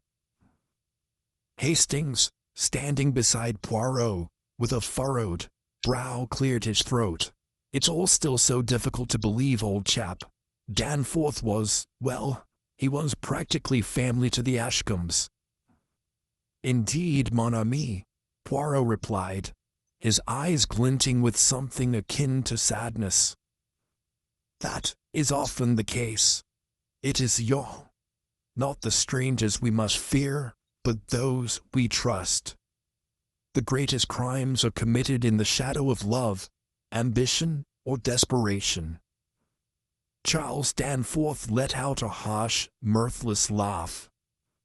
"You make it sound so poetic, Monsieur Poirot, but you forget, some of us had no choice." Poirot arched a delicate eyebrow. "No choice, Monsieur Danforth. That is a convenient illusion. No doubt you justified your actions, convinced yourself that you were the true victim. But in the end, you made each decision deliberately, nah?" Danforth did not reply. Lady Eleanor swallowed hard, her voice strained. "Why, Charles, if you had been in trouble, we would have helped you. Reginald would have—" Danforth's eyes flashed with something sharp. "Helped me when? How? Do you think your husband would have given up his precious inheritance for me? For his wayward nephew?" He scoffed. "No, Lady Eleanor, I knew what I had to do. I had to secure my place before it was too late." Poirot gave a slow nod. "And so, the blood-stained invitation, a carefully crafted scheme to eliminate one obstacle after another, all while ensuring suspicion fell elsewhere. You were patient, methodical, but in the end, mon cher monsieur, the little grey cells soar through it." Danforth's hands clenched into fists, but he remained silent. Inspector Harrington exhaled, rubbing his jaw. "We'll take him in. He'll stand the trial, and the courts will see to it that justice is served." He motioned to his men, who stepped forward to escort Danforth from the room. As they passed Poirot, Danforth paused, his eyes dark with something unreadable. "Tell me, Poirot, was there ever a moment where you doubted, where you thought you might be wrong?" Poirot smiled, a small knowing smile. "Ah, monsieur, the doubts are always there. But the truth, it has a way of rising, like the cream in a fine cup of café au lait. And once it does, there is no ignoring it." Danforth gave a dry chuckle. "Well, I suppose I was doomed to the moment you stepped into this house." Poirot inclined his head. "May we You might say that. With that, Danforth was led away, his footsteps echoing down the grand hallway of Whitehaven Manor. Aftermath and reflection. The tension in the drawing room slowly eased, though the scars of the night's revelations would not fade so easily. Sir Reginald sat in stunned silence, his mind no doubt replaying the events over and over. Lady Eleanor, ever the gracious hostess even in the face of tragedy, finally stood. I must see to the staff. There has been so much disruption. Her voice wavered, and Poirot, ever the gentleman, simply nodded in understanding. Hastings, rubbing the back of his neck, turned to Poirot. Well, that was quite the case, old chap. I must say, I thought the butler was guilty at one point. Poirot chuckled softly. Mon cher Hastings, you always suspect the butler. But in the world of Poirot, nothing is so simple. Hastings rolled his eyes.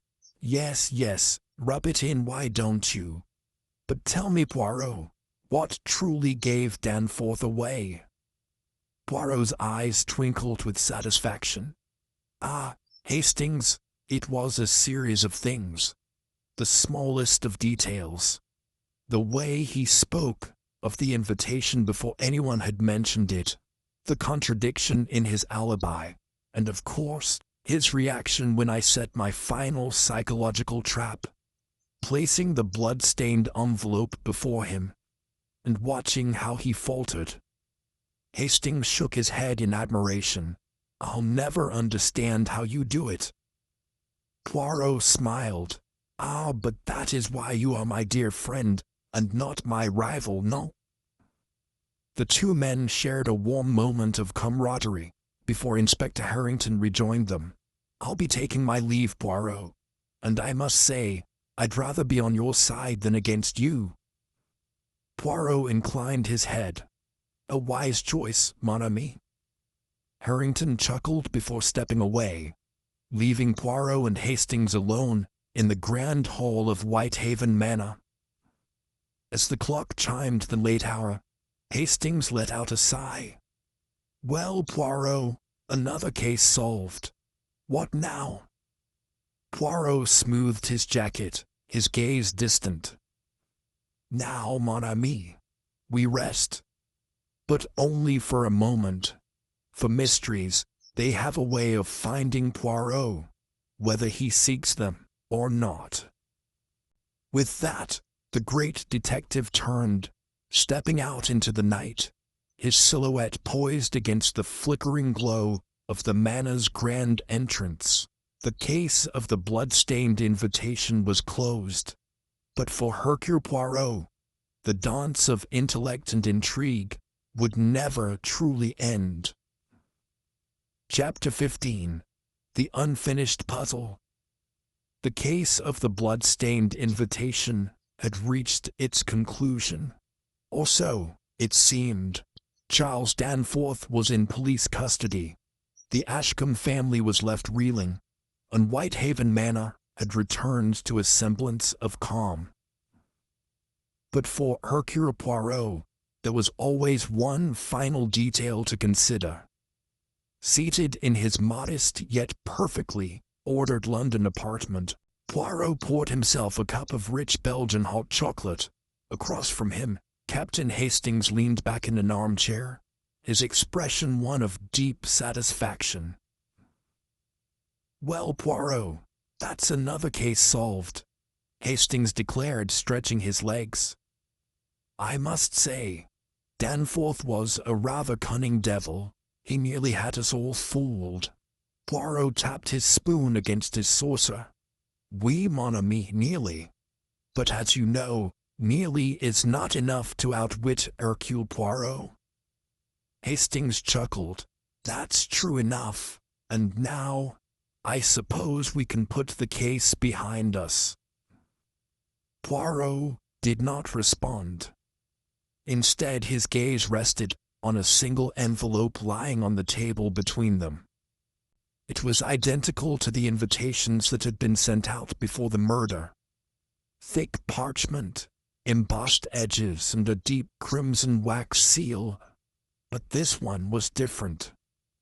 "Poirot," Hastings said cautiously, his brow furrowing. "That's not another invitation, is it?" Poirot picked up the envelope delicately, turning it between his fingers. "It is, mon ami. This arrived at my residence this very morning." Hastings sat up. "Good heavens, from who?" Poirot's lips curved ever so slightly. "That, my dear Hastings, is the question." With precise care, Poirot broke the seal and unfolded the note within. The handwriting was elegant, yet unfamiliar. He read aloud, "Monsieur Poirot, you have uncovered the truth, but have you truly solved the puzzle? The pieces are all before you, yet something remains unseen. Seek, and you shall find. But beware, for the game is not yet finished." A moment of silence passed. Hastings frowned. "Well, that's a bit unsettling. A prank, perhaps." Poirot's fingers drummed lightly against the table. "A prank? No, Hastings. This is something else entirely." His eyes flickered with intrigue. "Mon Dieu, could it be that we have overlooked something?" Hastings scoffed. "Come now, Poirot. You laid it all out perfectly. Danforth's motives, his deception, his guilt. What could possibly be missing?" Poirot did not answer immediately. Instead, he rose and retrieved his case notes, flipping through the details of the crime, his brow furrowing in concentration. Then, after a long moment, he murmured, "There was one thing, one tiny detail that did not fit." Hastings leaned forward. "What detail?" Poirot tapped a particular passage in his notes. "The missing watch." Hastings blinked. "The missing watch. But that was never found, was it?" "Just so," Poirot mused. "And yet, it was an important part of the timeline. The watch belonged to Sir Reginald's late brother, one of his most treasured possessions. And what did we assume?